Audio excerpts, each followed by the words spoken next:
It may not be a mystery to you, but it is to me. Every time I go to my website, I get a point 1 in the lower left corner of EA, where it says done. Actually, while the page is loading it says point 1, and then when it is finished it says done. Does anyone have any idea what that would mean?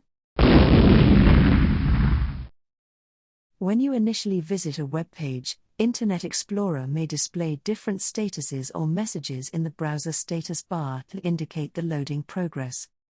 The point 1 you see in the lower left corner of Internet Explorer while a website is loading indicates the progress of the page loading process. Point 1 indicates that the page is still in the early stages of loading, specifically at the 10% mark of the loading process. Done appears when the web page has completely loaded and is ready for viewing. This status update is a helpful indicator to let you know how much of the page has loaded and when it is fully loaded.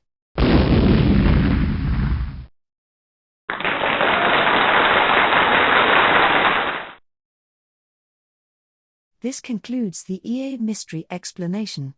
For more tech guides, please like and subscribe.